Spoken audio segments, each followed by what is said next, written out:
Hey, welcome everyone. And it's a pleasure to have Dr. Simon Walker with me. And we're going to be talking about his book, The Undefended Leader, in particular today. Simon, it's great to have you here. So welcome. Thank you, Jason. It's an absolute delight to be joining you. Thank you. Simon, first of all, it's much more interesting if you give you an introduction to yourself than me. Could you just give us a potted history of who you are and what you've done and where you are? Yeah, so I'm based in the UK. I'm a married man with grown-up kids. I've spent some time teaching in a higher education context. Expertise lies in the psychology of social interaction, and I did that as a consultant for businesses, helping them think about leadership and teams, and I did it in contexts that were training leaders for vocational leadership roles in voluntary organisations and corporate organisations. And for the last 13 years, I've been doing it with my co-founder, my wife, Dr. Jo Walker, the context of schools and helping schools think about the social emotional formation of their young people as they go through education. And in the midst of that, I found myself writing 3 books on leadership and running a series of kind of courses to help people think about leadership.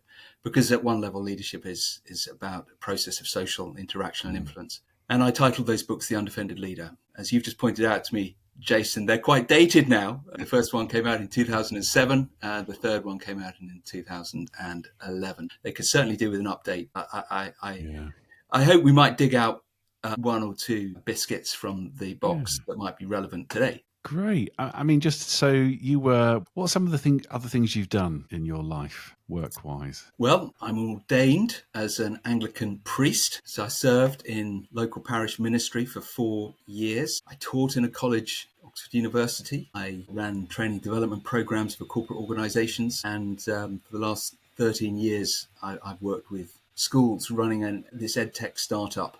Yeah, great. So I've had to learn to be an entrepreneur as well as how to teach. And I can tell you, being an entrepreneur is much harder than teaching in a college.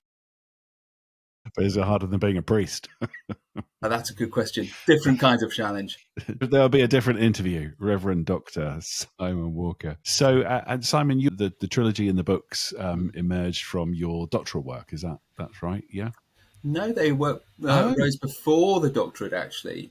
The doctorate came much later. The doctorate was really a way of saying, hey, I've been writing about these ideas of social influence for a long time and proposing these models. We better find out if they're actually true, if they've got some validity. So the doctorate was to go and gather the evidence, do some quantitative studies. Right. But the books themselves and the ideas, they all came a lot earlier. And Well, the books are still in print and available, so I assume the doctorate didn't disprove your own work. Fortunately not. That would be embarrassing, wouldn't it? Contra, what will your footnotes be? Yeah. Contra Simon Walker. There we go. Right. Well, here's my first question then, Simon. Thank you. Could you give us a brief overview of The Undefended Leader and what inspired you to write it? What's the story behind it? Yeah, so The Undefended Leader is actually a trilogy of books that try to deal with the psychological, social, and societal responsibility of exercising leadership. So book 1 tackles the challenge that inevitably we lead out of who we are. So who we are, our psychological formation matters. Book 2 then tackles the fact that leadership is always an exercise of power. And so how we exercise that power and understanding its impacts on others is also critical. And then book 3 tackles where we exercise that power. So what change in society are we trying to achieve through our acts of leadership? Why did I write it? Yeah. The journey for me was understanding how human beings exercise power has always been a personal quest. When I was 20, I was leading a faith organisation at my university, and an older postgrad gave me some feedback one day. He said, Simon, you don't realise how much power you exercise in that group. And I was completely shocked. It had never occurred to me that I was exercising any kind of power, but it crystallised for me the responsibility that any leader has to understand the power, all types of power that they can and do exert, because all power inevitably leaves a footprint on others. So we have to take responsibility for that impact. And since then, I've been in organizations, worked in them, both Christian and commercial, where a leader uses power to meet their own unmet needs. And it's often hugely damaging to others. And I've been damaged by that as well. But at the same time, I think leadership requires great courage and is often very personally costly. And so part of the intent in writing the books, it wasn't just to kind of strip back abuses of power, it was to actually encourage leaders to enable to reach for a kind of leadership that enables them to thrive. So they're not just a kind of functionary Yeah. delivering a utility for those they lead. The Yeah. task of leadership is actually fulfilling and life-giving for them as well. Yeah.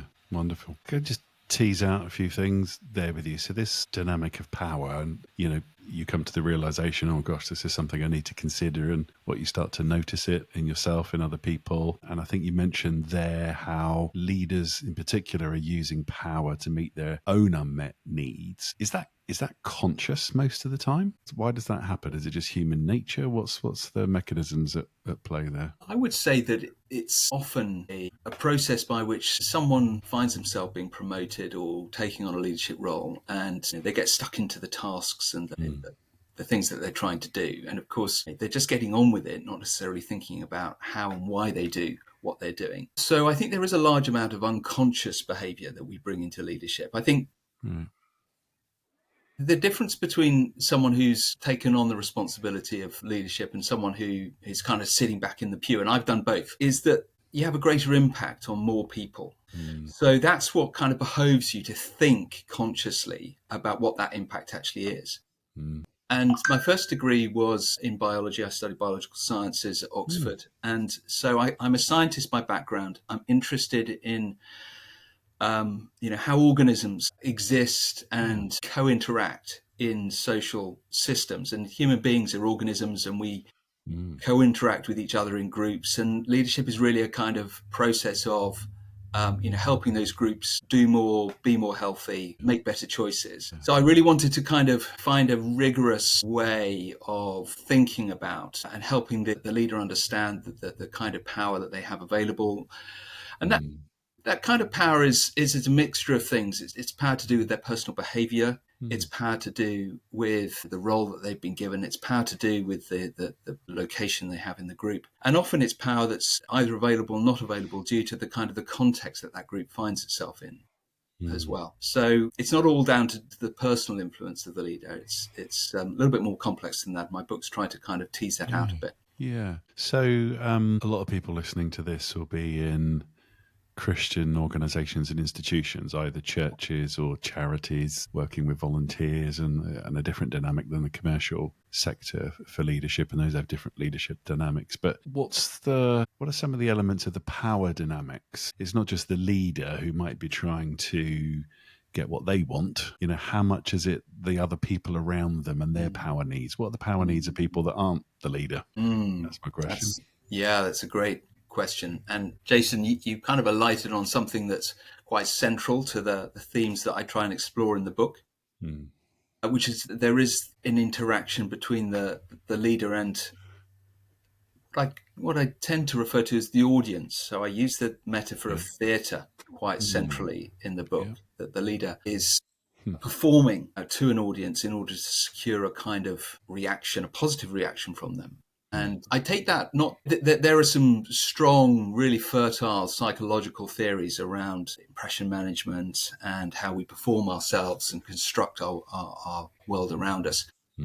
And I think that's a very robust, comprehensive sort of way of thinking about human behavior. But I actually take the roots of that idea from a biblical story that we're all very familiar with if we have a Christian faith, which is right back at the start of Genesis, where as we know, Genesis begins with the story of Adam and Eve, and they're in a relationship with God where we're told that they're naked. And nakedness is a symbol of a kind of a lack of need to protect ourselves or defend ourselves. And they make this choice to eat the fruit. And the moment that they do that, we're told that they become aware of their nakedness. And so the thing that's changed for them is that they're suddenly aware of vulnerability. And we know that it's vulnerability because the first word we're told that they experience is not that they feel guilty or they feel ashamed. We're told that they're afraid. So fear lies right at the heart of the fallen human condition, that we live in the world and we're not fully safe. And of course, whenever we're afraid, when we're threatened, the thing we do is to work out how can we make ourselves safe. Now, what Adam and Eve do, of course, is to make clothes. and they hide themselves. And then when God comes into the garden again, they hide behind the trees. And so hiding seems to be part of the strategy, the kind of archetypal strategy that human beings develop to cope with being unsafe in the world. And then God questions them, and they have this conversation, which is really a kind of process of a kind of deflection, where they give a version of the story. And then it's the first example of spin or kind of fake news, if you like, where their version of the narrative, the story, has something truthful in it, but it's a version designed to kind of elicit a more favorable response from God, because God has moved from being a friend to being a threat. So what you've got there is a mechanism of human beings making themselves safe in the world through hiding, and then presenting a version of themselves, a narrative, in order to secure a favorable response from the audience. And I think, we take, as Christians, Genesis as a kind of archetype for how the human condition continues from that point. And I think this pattern of hiding and selectively revealing is very central to, universal to human behavior. So we can think of human behavior as a sort of theatre. And I introduce this idea that we have both a front stage and a backstage. And the front stage is where we perform to the audience, and that audience is the one that we've got to secure a favourable response from. And in order to do that, we construct a version of ourselves. We put on a costume, we develop a kind of script and accent, tell certain stories, and we're reading the audience in order to get that favorable response. And that involves us constructing a backstage as well, where we make sure that things which are kind of messier or unresolved, or that we're still working on, or things that are very precious to us and we don't think the audience will treat well, we keep that sort of hidden. So there's this transaction going on. And of course, for the leader, there's often a very real, literal stage that they're standing on, often Christian leadership, literally standing at the front of a congregation, performing themselves.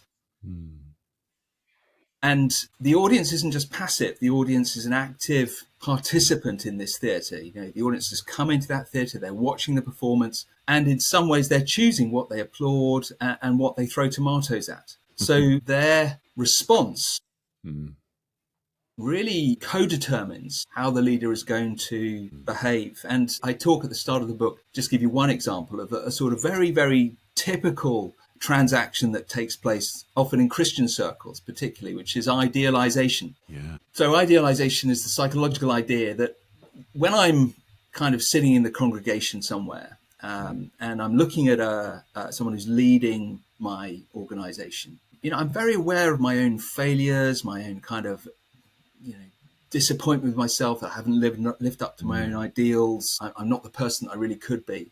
How do I deal with that? Well, one of the ways I can deal with that is to kind of project onto this person at the front a sort of ideal version of me, someone who is succeeding, who is living out this kind of best life, who is exemplifying these sort of values which I say I believe in. So they become a kind of surrogate for me, a kind of projection of my ideal. And of course, the moment I start to do that, I'm putting onto them expectations which ultimately are unrealistic. And of course, the leader then tries to live up to those. And to go back to the metaphor of front and backstage, you can imagine, therefore, what they start to feel they've got to hide in their backstage, because there's no way I could tell them that, I'm struggling with my faith, or, I actually get up to this sort of behavior here, or whatever it is. So all of that kind of messy stuff, the leader who's being idealized by the audience will push that into the backstage. And of course, that's often a cause of what can grow into real problems and a sort of split between the front and the backstage, which is a very common experience for Christian leaders, a sense of, here's myself that I'm, everyone thinks I am. I go to church, I stand on the stage, I preach in this way, I've got all these people believing in me. And then there's another self, a kind of darker, more unresolved, more difficult self hidden away. And that's a really intolerable burden for leaders to sort of carry. And it's not just to do with the psychological dysfunction of that leader. It's a transaction which has been formed by the theatre of that community and the leaders that have got into a kind of unhealthy transaction. Yeah, I'm glad you mentioned that, because it's I love the drawings in your book, and anyone listening, one of the reasons to read your book is the drawings. I understand you made those drawings. They're much the easiest and best thing about the book, I have to say. Just they're fantastic. look at the And pictures. you've got a little guy climbs a mountain, and there's the idealization. tension, and then how this all tension opens up. I love it. So this issue of because I'm hearing, basically we subcontract out to other people to do what we won't do or can't do or are unable to do. And you articulated that so wonderfully. Just a little more on this before we move on. That opening up between the front and the backstage. So with the audience, they've got a front stage and a backstage as they subcontract out. What opens up between their front and backstage? Is there something as destructive taking part as well, or challenging? Yeah, I mean, I think if we accept the idea that this is the formation of a front and backstage is kind of universal to the human fallen condition, then we're all doing it. We're all doing it. We're doing it in our families. We're doing it at work. Doing it everywhere.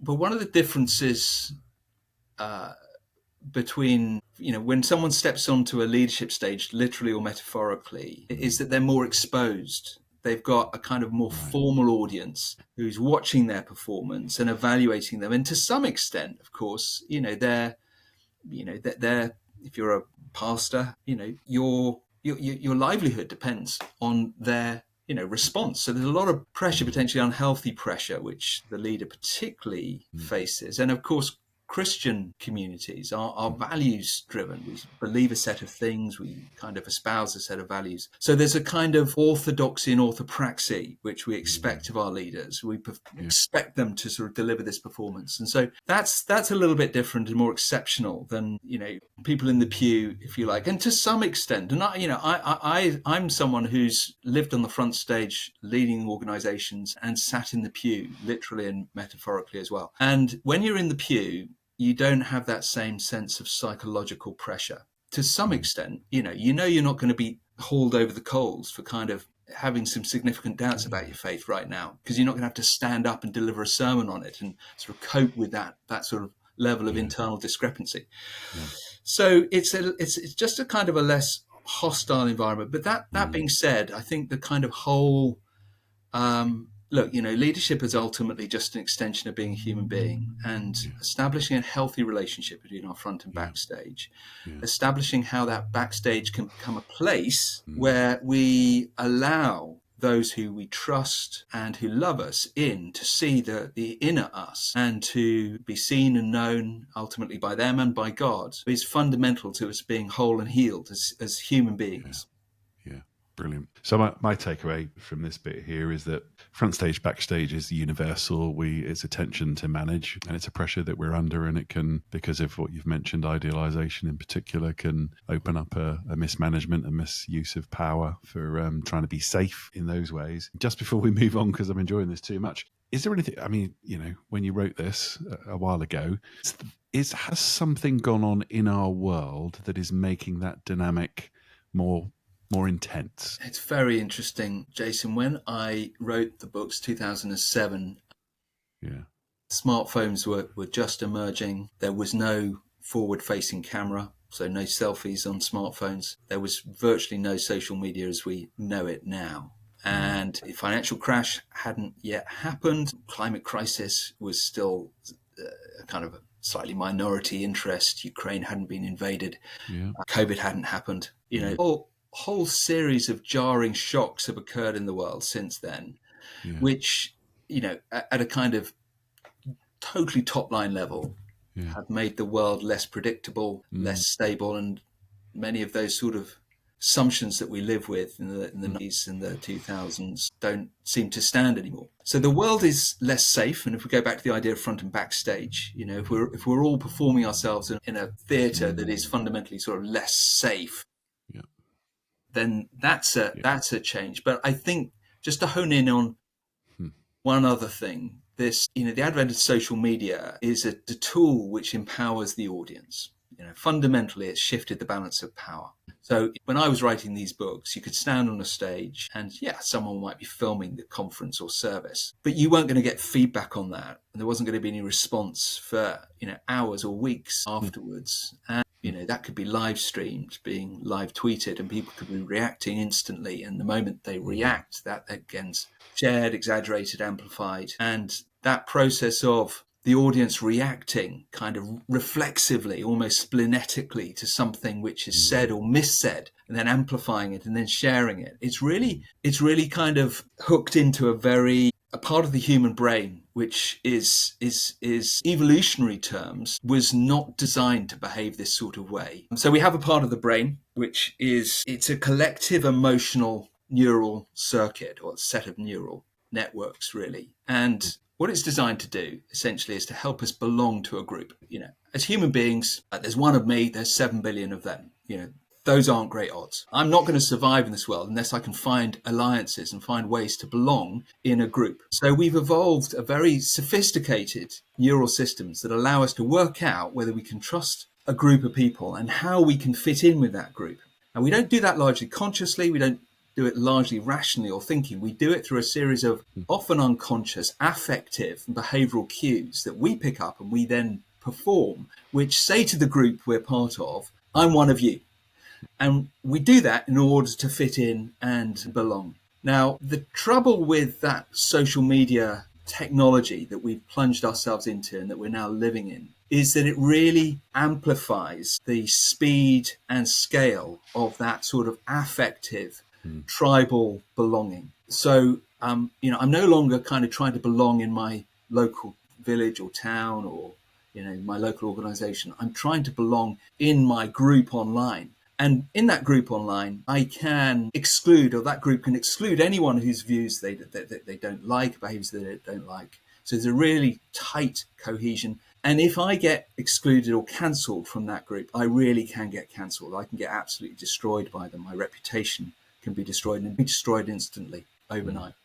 So the threat of exclusion is really high. So imagine what's going on in our brains affectively, neurally, when we're performing ourselves as leaders. And that's the possibility that we could be cancelled, excluded, exorcised, and essentially banished from our tribe by getting something wrong. And now that's a sort of pressure that wasn't there 15 years ago, which is really a very new thing for leaders to have to live with. Yeah. Gosh, yeah, we just start scratching the tip of the iceberg, but encouraging people with your book and reading it for understanding why they don't feel safe and why these dimensions of power and misuse of power and control are happening and increasingly happening. Thank you. So the title of the book, Undefended Leader, it's one of the things that drew me to the book when I cannot for the life of me remember how I came across it. I've been recommending your book since, about 2010. I think it was the title. It was quite captivating, and it captivated me in the sense of,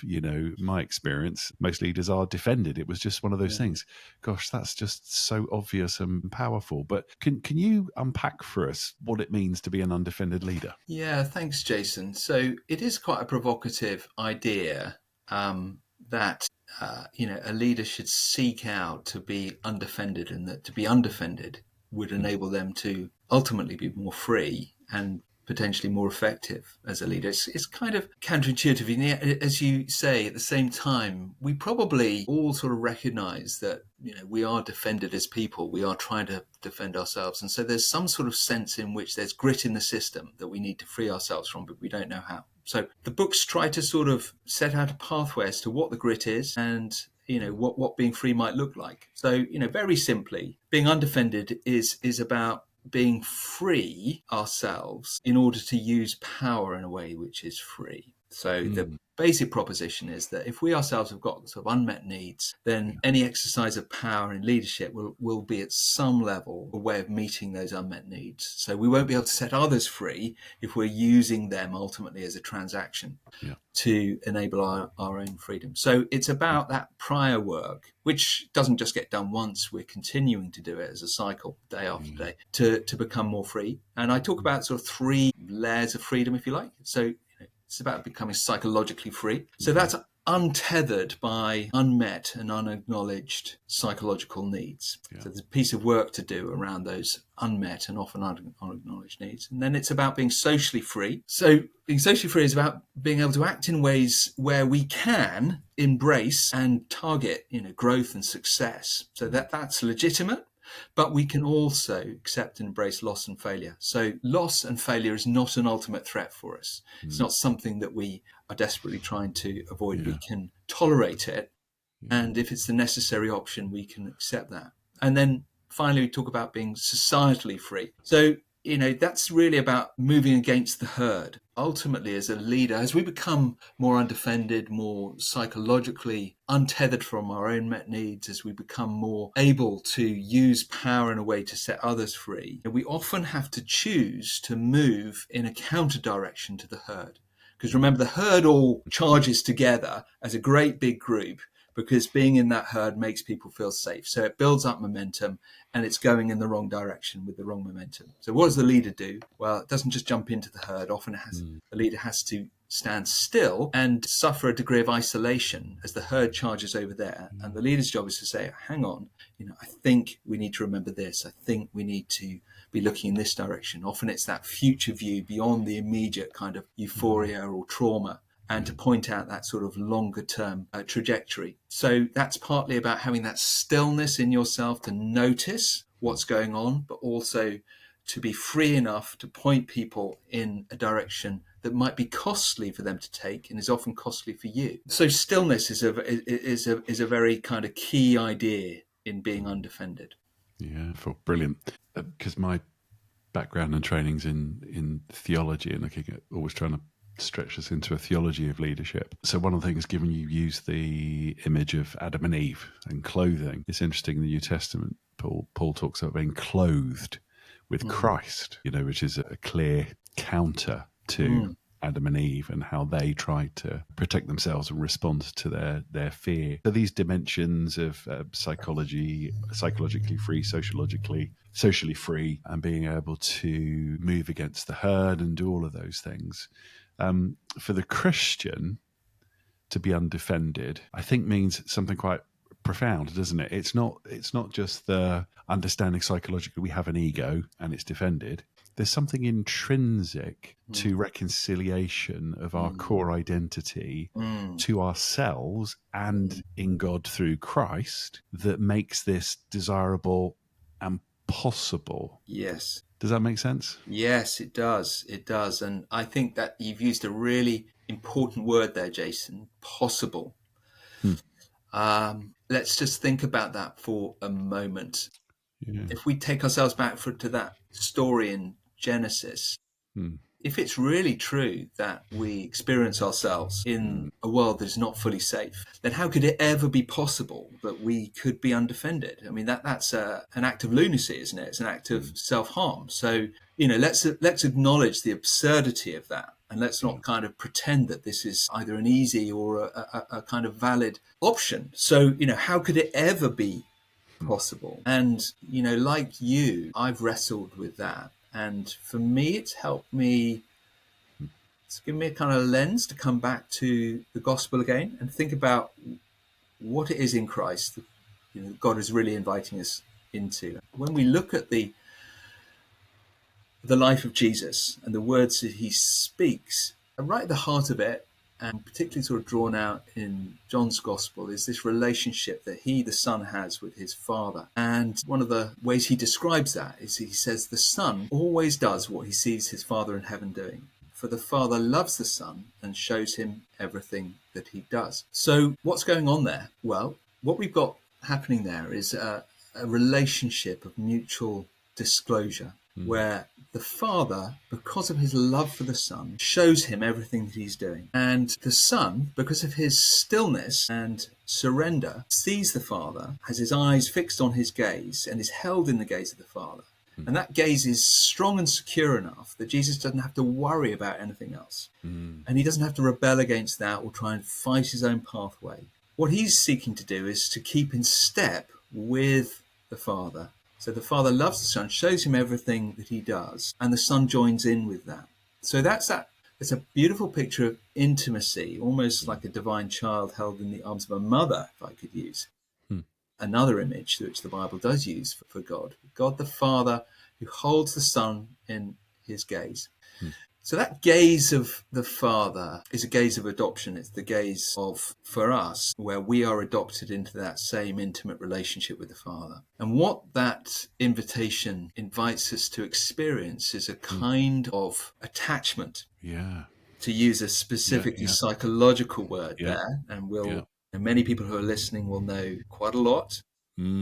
perhaps a huge amount about the significance of attachment and our early attachments to our parental caregivers and figures, that we are made secure as human beings or insecure through the experience of those attachments, their reliability, experiencing others as available, reliable and for us. And ultimately, the heart of the gospel is an invitation to a relationship where we are attached to a Father who is for us. That's the move in the gospel. So take ourselves back to Genesis. Adam and Eve lost the sense that God was for them and began to experience God as a threat. And from that, they tried to make themselves safe, covering up front and backstage, all of that stuff. And human beings have constructed ways to make themselves safe, independent of God ever since then. God's invitation to us in Christ is to experience ourselves as adopted and beloved, as a child of God, and to experience the gaze of the Father, such that he, Romans 8:28, is fully for us, and that all things work to the good of those who love him. So no experience we have in the world is ultimately a threat to us. And it's in that abandonment, in that trust of that security and that provision, that we can begin to let our defenses down. We can begin to cease adopting those behavioral strategies that we use to secure a favorable response from whichever audience we're performing to. We can begin to tolerate the idea that even if the audience jeered and walked out of the theatre and rejected us, it still wouldn't be devastating to our core identity, to who we are. Wow. Because relationally, we are held in that unconditional gaze of the Father who is for us. I mean, so many conversations. I could do a whole episode on attachment. My mind's already racing. Like, oh my gosh, yes. I mean, that's so prevalent at the moment, and attachment and healthy attachments and stuff. But final thought from me on this, from move us on, it made me think about Christ backstage, not visible most of the time, not in the Gospels. The disciples would have seen it, and gets me wondering about Gethsemane. Is a moment where intensely backstage moment for Christ with the Father, and we see the depth of that attachment tested, but it enables him as he wrestles with his own safety and what's going to happen. Gosh, we could spend ages on that. We really could. Fascinating. More conversations to have. So tell me, how does being an undefended leader differ from traditional views or methodologies of leadership? Thanks. Great question. There's some great models of leadership out there. And one of the ways I have sometimes tried to help people think about it is to set up some, the relationships, but also some of the differences that there are. So I'll give you sort of 3 examples. The idea of being an authentic leader has been quite a big leadership idea, that we've got to lead authentically. We've got to be who we are. There's got to be that sort of integrity of self. And being an undefended leader challenges that a little bit, because it suggests that actually it's not about being who you are, but it is who you are that counts. So, I would say that Adolf Hitler and Vladimir Putin are very good at being who they are. They do that with, Putin does that with great integrity. He's very aligned in his values and his behaviors. So that there's a sort of, we need to go beyond that idea of authenticity to that question of who we are. Who is that person there? Second idea, slightly more controversial, I suppose, for the last kind of 20 years, 25 years or so, I think particularly in Western discourse, and to some extent in the Christian discourse, the idea of kind of consensual leadership, bottom-up leadership, has been very, very dominant. This is a reaction to the sort of perceived patriarchy of sort of top-down, dominating, dictatorial leadership, directive leadership, where power is used to sort of make people do things. And instead, we should replace it with the idea that everyone chooses to join in, and that power should come from below. And related to that, and I think there's been a kind of, in Christian circles, a real embrace of Robert Greenleaf's servant leadership. The Christian leader shouldn't seek to stand on a stage and tell people what to do and be a personality icon. They should instead be a servant who's willing to do the menial jobs and basically kind of empower other people. Now, there's a huge amount of great stuff there. It's kind of a wonderful antidote, but there are some limits with it, not least the fact that we do see Christ himself using power at times in very, very direct, even confrontational, and I would say, on some occasions, aggressive ways. And we have to come to terms with the fact that Jesus and God have the option of using power in those kinds of ways. And so the undefended leader tries to find a moral and psychological basis for using what we call strong power, strong force, in a legitimate way. So if you're interested in that, the books can take it further. Brilliant. Final sort of idea, I think in a more secular sense, we have this sort of loose belief that leaders are winners. They get stuff done. We often kind of say, oh yeah, she was a great leader because they led their organization from A to B, climbed that mountain, listed them on the stock market, grew the church, etc. So we kind of measure their leadership validity in terms of their outputs, their outcomes, their success. And I think that's quite a problem, because ultimately the leader's identity, if the leader is still leading their organization because they need it to be successful, and success is the goal in itself, to grow or get bigger or wealthier, then at some level that outcome is related to the leader's own psychological needs, and that can never be necessarily the best thing for that organization. It means that in some ways that organization is tied to the psychological goal of that leader, which I don't think is good enough, frankly. I think organizations deserve better than that. I think they deserve leaders who are free to succeed, but also free to fail. And sometimes a leader will have to take an organization through a difficult path, through circumstances which are challenging, where they might even have to lay it down and allow that movement to die, because that's the right thing to do at that time. So the leader's got to be free enough to do that. So you can't kind of just measure leaders on the basis of their success. Brilliant. I mean, that my takeaway there, just hearing that, you're right, Putin and Hitler were very well aligned and had integrity. So it's the who, and that is something for Christians, and makes me think about the ontology of leadership, the being of who are we. I know we talk about values and ethics, but we haven't got time today to unpack. I'd love to unpack with you at some point what does that mean, a who, in terms of healing, in terms of identity, in terms of ego, in terms of all the dimensions of self and identity in Christ, in God. What does that mean? What does it mean for a leader, the who of the leader, to be formed? And I know this is part of your research method, a constructivist approach. What does it mean for your who to become in relationship with the people that you're leading? A developmental piece. Yeah, we'll have to do that another time. Wow, what a conversation. Any response to that? Any thoughts on that as I say that? Does that make sense? I love, I've only been part of one organization that was mature enough to explicitly construct itself with that goal, where there was a conversation. It was a Christian organization, it was a church, and explicitly there was a conversation about how the church itself was going to set itself to enable the leaders of the church to become more whole and more free. That was their responsibility that they agreed to take on, because they loved those leaders, but they also knew that those leaders would be better able to lead them if they were enabled and empowered. Now, that journey was catalyzed by the senior pastor at that church, had been there for 17 years and had spent that time himself on a journey of emotional formation and doing a lot of the work that you've just been talking about, unpicking those layers of why he was who he was, why he behaved the way he did. But as he went through that, one of the things he chose to do was to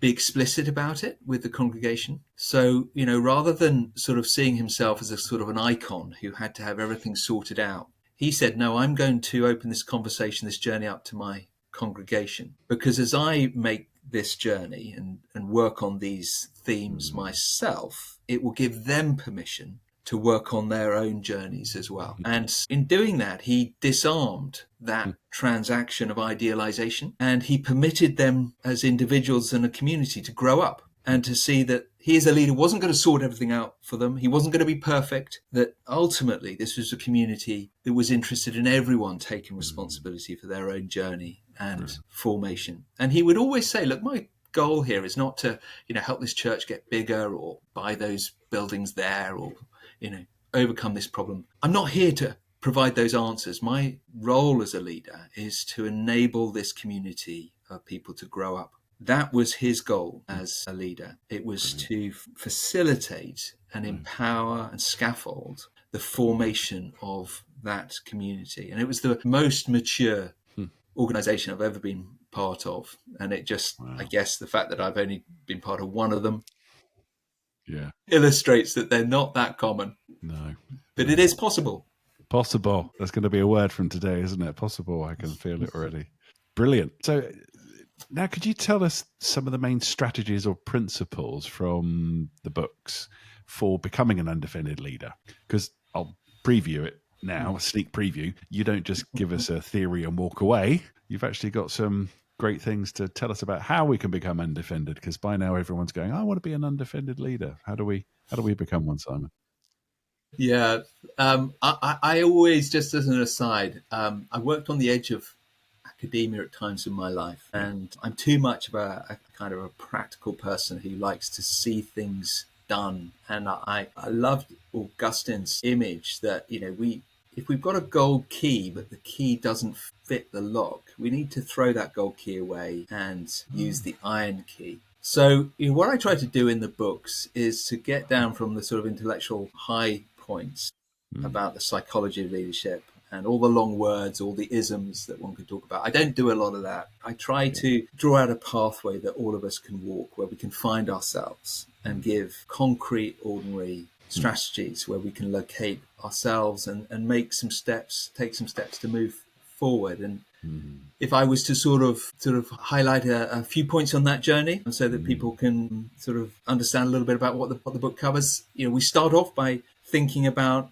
this idea of how we construct a front and backstage, and then we talk about how we can just gently begin to dismantle that theatre, bearing in mind that that theatre it's not just about how we've constructed it, it's about how the audience are also playing a part in that theatre. And so, often the first practical steps for the leader in becoming a little bit more undefended is to start having different conversations with those around them, because that audience have got to allow that leader to change. They've got to maybe clap at different parts of the performance. Maybe they've got to let the leader drop the juggling balls. They've got to take responsibility. So maybe the first thing the leader will do is have a different sort of conversation about how this theatre's been set up and how we can all together make some changes and own that. Second thing I do in the book is to say, okay, let's really let's take a lens and have a look at these needs, these unmet needs, because remember, this transaction that we're having with the audience, what needs we need them to meet, that's what's driving the whole thing. And so we've got to have some greater awareness of those needs. So I jump into the business of where those needs come from, and I offer a kind of a model to think about those needs that really comes, it was closely related to patterns of attachment. It's a little bit different from classical models of attachment, but it's quite closely informed by that. So ultimately, I kind of paint a model where we can locate ourselves and say, okay, this is our principle, my principle kind of attachment drive, the need that I'm looking to secure from the audience. So hopefully that's a kind of way of holding up a bit of a mirror. People can see themselves, can evaluate, and can have a degree of kind of clarity. And then I offer some kind of practical steps of, okay, we've got a little bit of a better understanding of what our kind of deeper emotional needs might be, what's driving those needs, where can we meet those in a healthy way? Because if we're trying to meet them through our community we're leading, if we're looking for them to meet those needs, then that transaction is always going to be unhealthy. So where can I find other sources of affirmation and acceptance and support outside that context where those needs can be met, which takes us back to that psychological journey again. And ultimately, it's not just a psychological journey, it's a spiritual journey, because we need to find a source of approval, acceptance, and security that is robust enough to survive the greatest traumas of our life that may happen in the future or may have happened in the past, that can hold us and heal us there. And I'm not going to advocate that the Christian faith is the only source of that unconditional security. I've come to know and meet beloved people who've, in other faith traditions, have found places of intimacy and love and security, which hold them very, very securely in their lives. But for me as a Christian, that ultimate source of security lies in the gaze of the Divine Father. And so I offer some practical ways that we can deepen our own kind of practices of paying attention to God and moving with him. But there's always a psychological element to that. We don't experience our spirituality in anything other than our body and mind. So we have to do things in our body and mind differently in order to receive God's love for us. Brilliant. So I think I heard, I'm slightly disappointed because I only heard 3 steps there: dismantling, recognizing, and disarming. I mean, we could have had 10 guaranteed laws of undefended leadership, but I suppose three's simpler, isn't it? But I love that. So dismantle. I mean, that's really, really practical. Dismantle our theatre, which we get. You've explained what the theatre's like. Recognize our responses and needs for approval, how that's happening, and then disarm those legitimately elsewhere. And that makes me think of a lot of what we know happens with leaders is we don't really disarm, do we? We placate, let me choose that word, elsewhere, illegitimately, don't we? By overwork or control. I mean, I was a workaholic. That was a way to deal with stuff. Sometimes it's drugs or alcohol or something else to deal with our stuff. But I love that, disarming our needs legitimately elsewhere, and that leadership is not the context to meet those needs. That's so profound. Just that one thing. If we could grasp that leadership is not how I'm going to have my needs met. Am I hearing you right there? Yeah, you are, Jason. I think that goes back to the kindliness of the gospel, that we are loved by God first, and we're never a commodity, a utility that he uses to get stuff done. He loves us, and then from that he invites us to join in with him in what he's doing in the world. So our action in the world is only ever responsive back to that dynamic of Christ himself. The Son only does what he sees his Father in heaven do, but the Father loves the Son and shows him everything that he's doing. God is busy in the world, and he wants us to join in with him. Yeah. But our joining in is not because he can't do this stuff without us. It's because he wants us to have the pleasure of moving in time with him. And that's how we stay. So I sometimes, in the book, I use the image of a dance, and how when you watch 2 skilled, beautiful dancers as a pair dancing together, they are both still and moving.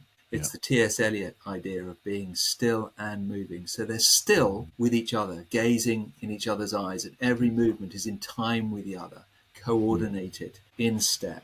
But at the same time, they're moving, they're energetic. And that's the kind of wonderful picture of kind of joining in with God. So our leadership is both still, where we're held always in the gaze of God. He's meeting our needs. That's the legitimate source where we start our day, but not just as a source of starting the day. It's a kind of posture to hold throughout the day. And then within that, we're invited to join in with God. Now, I just want to hold up my hands here, because in sort of painting that picture, I just need to disabuse people of any sense that I, Simon Walker, enact my life like that. Because there have been moments where I have enjoyed a sublime sense of kind of confluence and flowing with God, and perhaps that links to the idea of flow, which some people will know about.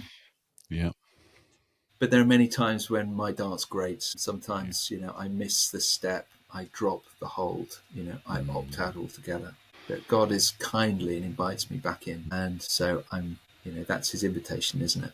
And leadership is just an extension of that. It's just joining with what God is doing. Beautiful. The internet clipped off when you said dance at the start of what you just shared there, and it sounded like you said darts. I was like, darts? Now that would have been a different podcast. I don't remember a drawing of a dart player in your books. That would be very different than playing darts. Maybe when you re-edit the book, we'll put some darts in there for us. But no, love it. That's great. This wasn't on the list of questions I sent you, but I think I'll just go there with you, Simon. I loved your vulnerability and your undefendedness there. Could you tell us just a little bit more, if you're up for it? Because a lot of what you've written here comes out from a very painful personal experience. You're not someone who has been dancing superbly and telling everyone how to do this from observing people from academic study. It's been, hard earned. For when I say hard earned, it's been at the front edge of the experience of all of this yourself, hasn't it? Yeah, I'm just a human being like the rest of us, and I've experienced throughout my the last 33 years some great leadership and some really poor leadership as well. The first church that I served under, this wonderful senior pastor that I talked about earlier, he facilitated this incredible kind of mature conversation, and then he left and his replacement came, and his replacement turned out to be the first pastor in the Church of England to be convicted 10 years later of what came to be called spiritual abuse. He was a man who just used spiritual power and control to dominate people. Now, it was a really important experience because he was damaging for many people, me included. But he wasn't the first example I'd come across of a kind of controlling power that the Christian leaders can use. So I grew up and was mentored in a faith-based youth organization whose founding leaders and the leaders when I was there have recently been, well, one's actually on trial at the moment for Gosh. Wow. assault, and the other one, other members of the organization who are elderly now have also been accused, unfortunately, with great veracity, of abusing people. Now, I didn't experience direct physical or sexual abuse, but these kinds of operators create a sort of culture of control and domination. I have quite a lot of experience of that sort of poor leadership. But I've also, I know the inner landscape of the dark world of depression myself very intimately. I was a reasonably high performing young person, sailed through school, went to Oxford, competed at high level in sports, got ordained pretty young. And it was when I had my first major breakdown at the age of 27 with two small children, and I was trying to lead this church alongside this very damaging vicar. It was when one of the congregation said in the hearing of my wife, we had such high hopes for Simon. We thought he might become a bishop. And I was crushed and was off work, clinically depressed, and just curled up in a ball day after day, living in a darkened room, trying to survive.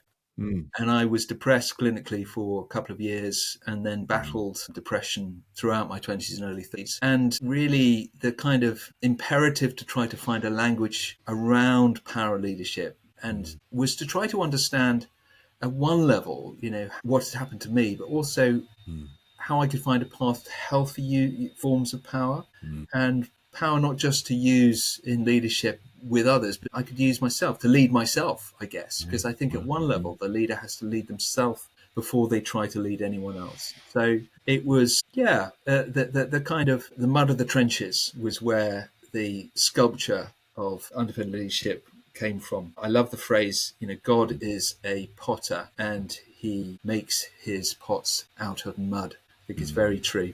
And we too construct ourselves out of the kind of life. Beautiful metaphor. Thank you. So now, Simon, many of us, many people, I do, think that we're facing a leadership crisis. There's many crises in the world, but crises in the world. What do you see as some of the biggest challenges leaders face today, and how might undefended leadership address those? I think I share your view, Jason, that we are facing a number of crises at the moment. As I've thought about this, as we're all thinking about it at the moment, of course, I think you start from the recognition that, the last 20 years have essentially been a sort of a period of disappointment where, so many of the promises and expectations that the West held out have collapsed and failed. And people are very, very, very angry about that. They're very angry about the failures of society to deliver what they came to believe in or were led to believe in: education, jobs, prospect of love, of security, of prosperity. These were all things that they were led to believe that the right things be available to them. And those things are just not leading to those outcomes anymore. And I think there is real, genuine anger, as well as confusion and loss as to why this has happened. And, what happens with anger, of course, is that we want to project it onto other people. And I think social media has created the tool, if you like, to focus their rage. And of course, they're focusing it on institutions, the institutions that they want to blame and that they feel have let them down, whether it's the church or government or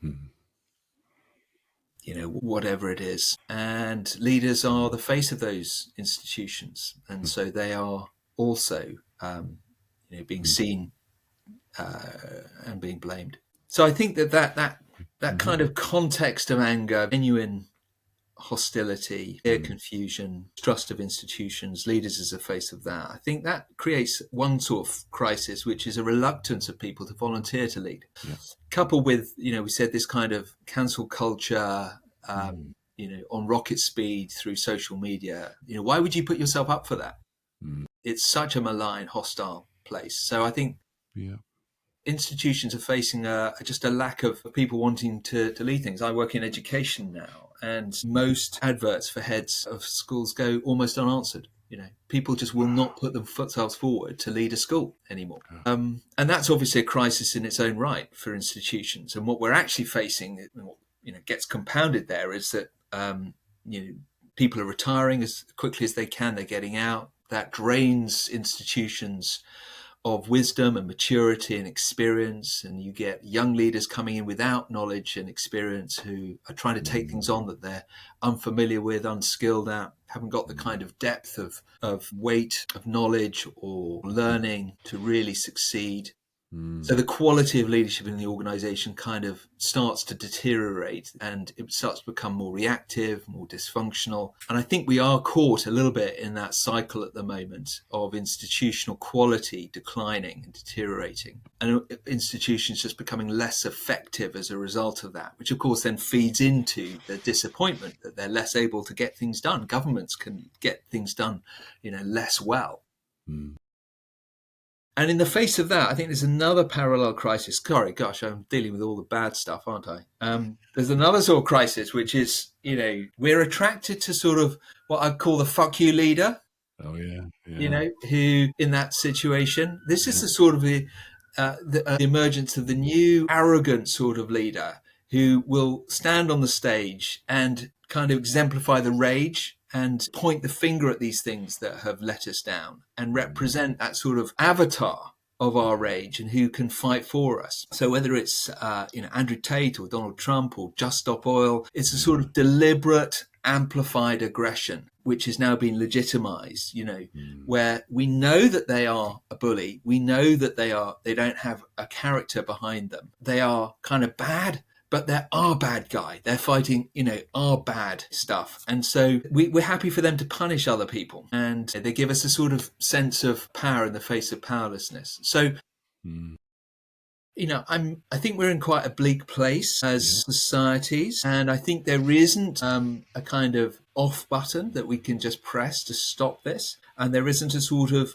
let's make this better button. I think one of the things that we need to start to do is to reclaim a more mature conversation, a more transparent conversation. So, if we take ourselves back to some of the things I said earlier about good leadership, undefended leadership, it starts with a different transaction between the leader and the people. And it starts with a more kind of open transaction, a conversation where, remember, the goal is not for the leaders to solve these problems, but it's to help that population understand what the problem is and to make better choices themselves. I'll give you a slightly tangential example of this. During the pandemic, so the pandemic hit, and our leader in the UK was a man called Boris Johnson. And Johnson was a performer who loved the stage and always wanted people to love him. And he never constructed his leadership out of having an honest conversation and trusting the country to be able to really take responsibility for the choices that we wanted to make as a country. And Johnson latched on to some key statistic, which was the number of deaths that were happening. And so he would give a broadcast daily at the height of the pandemic with a couple of health stooges next to him and announced the number of deaths there'd been that week. So, of course, the moment you give a number to that, the media pick up on it. Is the fixation, is the number 10,000, 7,000, is it 6,000 last week, it's 8,000 this week, and there'd be all this sort of hyperbole about, the number getting bigger and bigger, and it sounded like a huge number, 60,000, 70,000, and we're all terrified about this number. And this number was then used to sort of haunt us and to say, we've got to stay in our homes, we've got to be locked down, we mustn't interact, etc., etc. And it drove all the policies around how we were going to get through lockdown. Now, one of the things that we were never given on a weekly basis was the excess deaths as a result of COVID.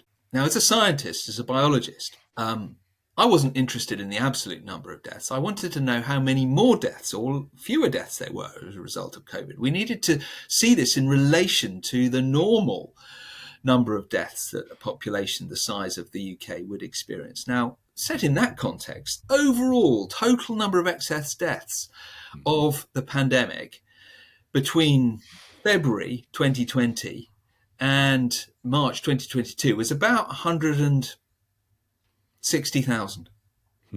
And the total number of deaths over that period was about 800,000. So in fact, excess deaths were only about 20% of the total number of people who were dying as a result of all the other things we die from as human beings. Now, 20% is quite a jump, but it's not existential. It's not catastrophic for a population. And if we, as a population, had been said, look, we're going through a virus now that has hit the country. We don't know how to stop it. We haven't developed vaccines. We know already this virus is going to kill a number of people. We know that certain portions of the population are more vulnerable than others. We're going to have to make some choices here as to which part of the population are going to be most damaged by this and which we're going to protect. Now, bear in mind that when we protect parts of the population, it's almost certainly going to involve shutting down other activities that we do.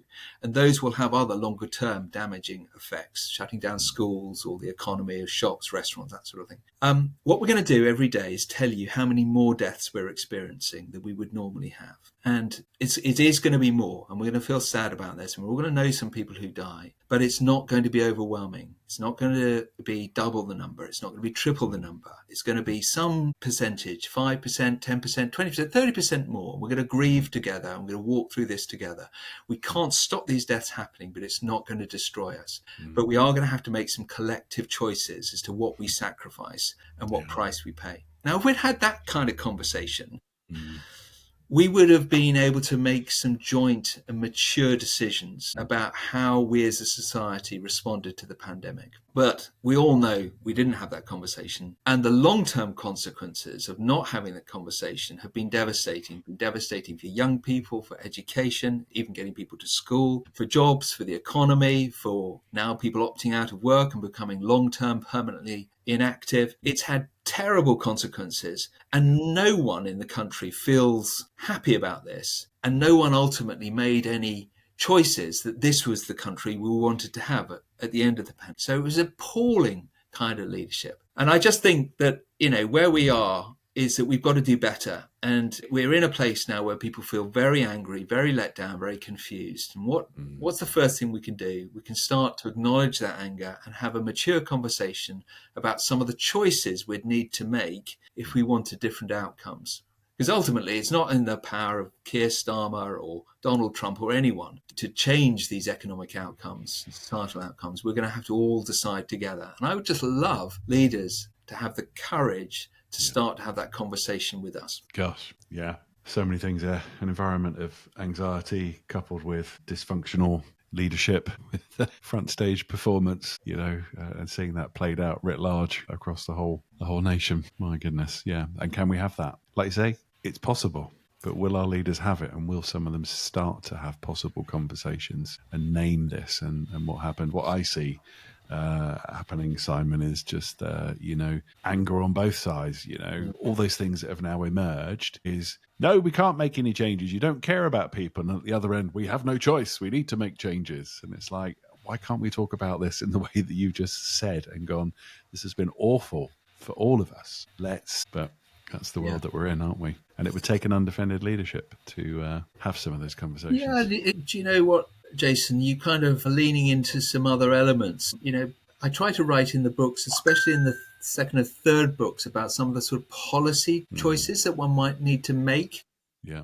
as an undefended leader. It's not just about the psychology of the leader as a person. It's also about the kind of structure and infrastructure and policy we embrace as and try to establish as leaders and as a society as well. So, for example, these short-term electoral cycles make it really difficult for leaders to be undefended because they're trying to win the next election, which is what, Yeah. 2, 3, 4 years away. Yeah. Is there anything else that could more kind of drive front stage performance and hiding away the bad news? So, we're not really making it easy for our populations to choose leaders who say, look, we've got to make some difficult long-term choices here, and it's going to be costly. And this, of course, is, one of the advantages that autocratic regimes, like the Chinese, have at the moment, is that they have a different social pact between the population and their leadership. And the leaders can lean into that and say, we're making choices here that might be economically costly, but we're going to live with these because we think that in 5 or 10 years' time we'll come out more prosperous. Yeah. Western liberal democracies have really kind of been found out a little bit, that the ways that we thought would bring good decision making are actually, especially in a kind of hyper amplified rocket fuel world of social media and fake news, we've made it really hard to make difficult, long-term, costly choices. So I think there are some policy changes we'd have to make. There's some regulatory changes we'd have to make. There's some limitations on technology that we'd have to make. We have to think all these things through. We can't just kind of hope that some better quality leaders are going to emerge who are more psychologically free and robust, who are going to make some other choices. Because unless we as populations are prepared to go on a different journey, we're going to end up with the same sort of leaders leading us. Yeah, we are. I mean, the notion of the undefended leader doing all the things that a leader needs to do. I mean, in some ways, the ultimate undefendedness is to do something not only not for your own self-protection, but and with the gaze of God upon you, but for something that you're never going to see in your lifetime. And that's the ultimate undefendedness in a materialistic consumer society where it's about what can I get for me so I can stay safe, including cash out early, retire, move away, let someone else figure it out. To be all in. And maybe only, Christians should be modeling this, shouldn't we? It's like, I'm going to expend myself and not see the reward in this life. Maybe the ultimate expression of undefendedness, isn't it? Yeah, it's a very challenging thing that you say, Jason, but I think you're onto something. That I think ultimately that willingness to be radically free and to ultimately give ourselves to a cause that we might never see the outcome of. Even if that cause never comes about, we're a voice. John the Baptist, we're in Lent at the moment, wilderness, was a voice who never saw the Saviour come. Do you remember the last question he sent his disciples to ask while he was in prison before he was executed was, are you the Christ, or should we be waiting for someone else? So he died in doubt, in uncertainty, and he's an extraordinary model of how some of the bravest, most significant men and women never got to see the outcome. Dietrich Bonhoeffer, another one, never got to see the demise of the Nazi regime, died a month before the end of the Second World War. So, I would love us as Christians to be braver and bolder and to think less in terms of the small, proximate kind of goals we often have in our head of making, trying to get more people into our church or, get this course that we've developed to grow. And to think about our societies, to think about our civilization, because our forebears who built the foundations of our societies, they often had century-long perspectives in mind. They dug foundations that could really bear the weight of, education and healthcare and social reform. And I do fear that we are pygmies compared to moral giants a little bit. Yeah, brilliant. Well, coming into land here, 2 more questions. What advice would you give to young or emerging leaders? We've touched on how people don't want to get into leadership and responsibility because it's like, hey, who wants all of this with the way it's going? But for young and emerging leaders who are trying to navigate their leadership journey, what advice have you got for them? Yeah, first of all, I just want to cheer you on and say thank you for taking on that responsibility. Thank you for stepping forward. And that's brave. You may not be thanked for doing it, but there are those who recognize it. And we applaud that, and we're cheering you on. I want to start them in that place of affirmation. I'd also want to say to them, focus on your own emotional maturity. Make that the kind of heart of your journey, if you like. Your ability to lead yourself will determine your ability to lead others. So it's not a kind of question of doing both. It's a question of doing one before the other. The other one becomes the foundation for the other. And I think that the third thing I just want to say is, remember, you're not there to solve other people's problems. Remember, you're not there to help that church grow. Remember, you are not there to drive more sales. You are there to enable that organization to grow up. Your goal as a leader, certainly in the context of a church, is to enable those people to grow up, take responsibility, and fulfill their own responsibility and opportunity as individuals. So don't carry burdens that are not yours. And go to bed at night kind of knowing that you might leave with that business with its sales having shrunk, or that congregation, without having built that building or seen its revenues grow, or whatever it is. That's not within your gift to kind of witness those outcomes necessarily. But put yourself in the right place, lead out of who you are, where who you are is that person found and secured in the presence of a divine gaze, and then give yourself to enabling others to take responsibility for their own choices. And you'll leave that community in a more mature and healthy place, and more resilient and resourced to make the choices it needs to make. Brilliant. Just makes me think about, I'm in my mid-50s and started my leadership journey, in particular 35 years ago, and I'm horrified when I think of my younger self. But that's the way things always are, aren't they? And whilst our world has got more complex, I'm just thinking about that encouragement from you for those things. What's available now that wasn't? Our world's more complex. Coaching, mentoring, spiritual direction, podcasts like this, books, materials, online. I mean, what is available now to lean into, to move in that direction, communities and people to help you with emotional maturity and practicing and measuring and being accountable and stuff. There's more of that than ever, isn't there? Yes, there is. And there's a whole kind of legitimacy, I think, around understanding that the leader needs to develop and cultivate themselves. And it's not just about technique or the kind of the metrics. I think there's so much wonderful, accessible material and places where we can find support. We need to be discerning, because we can be dragged into the wrong places, and we can also become a little bit swamped by the sheer volume. And I know myself, we can feel we've got to constantly keep reading. We've got to, this book's come out, or got to keep following this podcast. And there's a sense in which, once we've found sources which are good, I'd say stick with them. There's no way we can take in everything that's out there, and we may just need to kind of narrow our gaze and be fed by a fewer things a little bit more deeply. Because there's such a sort of range of resources. So I think guard that sort of inner space and that inner sort of silence and stillness. I see. We're going to have to do a whole series of topics here. So, we've got attachment is one of them. Now we've got narrow your. How do you narrow your gaze to become an undefended leader? Love it. Well, so my final question. I could talk to you for hours. So, if there was one message from the undefended leader for readers to take away, what would you hope it to be? Well, Jason, I love the way you sort of summarize and distill things, and that's good exercise for those of us who use lots of words. Okay. My wife tells me I use too many words. She said, why do you use 50 words when you could have used 10? She's much better at it than me. That's what we need, don't we? We need spouses who we do tell us, like a mirror, just holding up all our faults. Before you exercise power, you yourself need to be free. Before you exercise power, you yourself need to be free. I'd land Before you exercise power, you yourself need to be free. Beautiful, beautiful. Well, Simon, thank you. As I say, your book has been a big influence in my life. My leadership students, it's always the book that they love the most. And thank you for being here and unpacking this with us. And for everyone listening, links to where to get the book and where Simon is and stuff will all be, I'm not cool enough to do the thing, underneath here somewhere.